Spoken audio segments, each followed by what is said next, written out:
Hey guys, Johnny here. Don't speak news. Well, we've got some breaking news as Biden is allowing Ukraine to use U.S. arms to strike deep inside of Russia. It's on CNBC. It's on the New York Times. It's all over mainstream. So they're not being quiet about it, not any longer. Biden allows Ukraine to strike Russia with long-range U.S. missiles. And Moscow, for its part, as we saw 3 days ago, which I reported this on the 14th, they avowed a devastating response if Kiev or Ukraine strikes deep into Russia. And they've talked about this before, that if NATO lifts restrictions on weapons provided to Ukraine, that they will be directly involved in the conflict, which they already are, and they have been since day one, providing Ukraine with all kinds of intelligence and satellite information on Russian forces.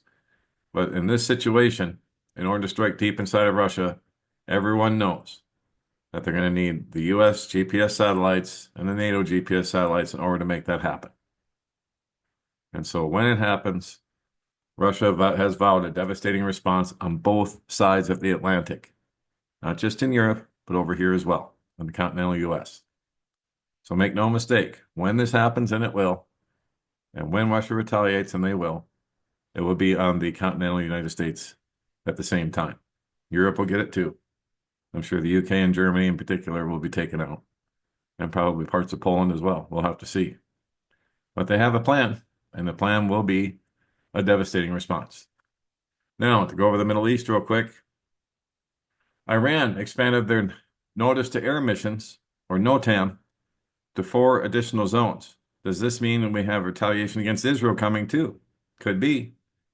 This NOTAM takes effect U.S. time at 3:30 Eastern today. So it was issued this past week, and it's isolated a section of Central Iran from all civilian aircraft due to what the NOTAM said would be rocket launches. Now, whether that's rocket launches against Israel or they're just practicing, we don't know yet. But head on the swivel starting today, Sunday, November 17th at 3:30 p.m. Eastern Time. That's when Iran's NOTAM will take effect for rocket launches. And it could be when the crap actually hits the fan. Could be. And Hal Turner is now also reporting the same story I just relayed to you about Russia. Let's see what he's got on his site here, if there's anything different. At 2:50 p.m., there are different reports coming in on this issue. Some of the reports say long-range missiles, while others say long-range ATACMS. Well, it doesn't really matter. If they're long-range, they're long-range, right? So the immediate effect upon Russian military forces engaged in the Ukraine conflict is severe. Russia has much of its Ukraine supply lines and spare forces within range of the longest range ATACMS missiles that the U.S. has. So in this map below, created by the Institute for the Study of War, shows how much of Western Russia can now be attacked by Ukraine using the ATACMS missiles. As you can see, their range expands quite a bit. At 2:35 Eastern, the New York Times is now reporting the story, as I just showed you. And they're saying that the Ukrainian military is going to use U.S.-supplied long-range missiles, including ATACMS. So it's not simply ATACMS, it's also long-range missiles. That's what we were saying. It was just last week that the Russian Foreign Ministry took the unusual step of reminding the collective West that allowing Ukraine to use Western-supplied long-range missiles to attack deep inside of Russia would make the collective West parties to the conflict, because those long-range missiles require satellites to get them to the target, and the Foreign Ministry reminded everyone that Ukraine does not have any satellites.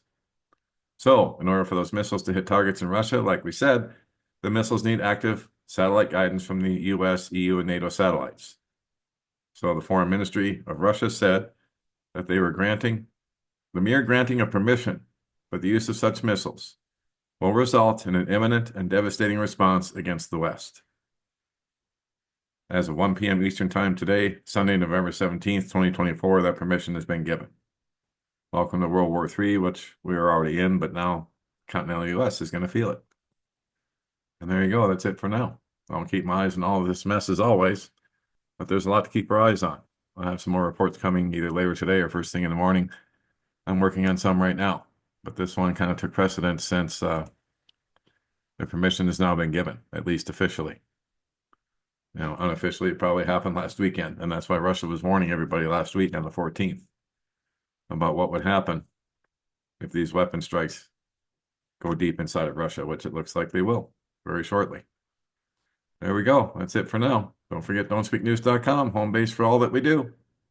I put all kinds of news here that we can't speak about anywhere else, including a lot of stories on the you know what that went into everybody's arms are on here at don'tspeaknews.com.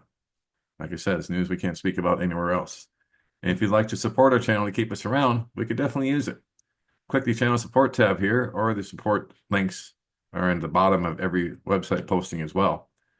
But we've got internet and phones coming due here on the 19th in a couple of days, so we could definitely use your support for that, as we are short-handed or short on funds right now to replenish that. And all the links to help us out are right here, and we sincerely appreciate that, you guys, because without you, we don't stick around. And that will be it for now. God bless, take care. Johnny Storm, Don't Speak News.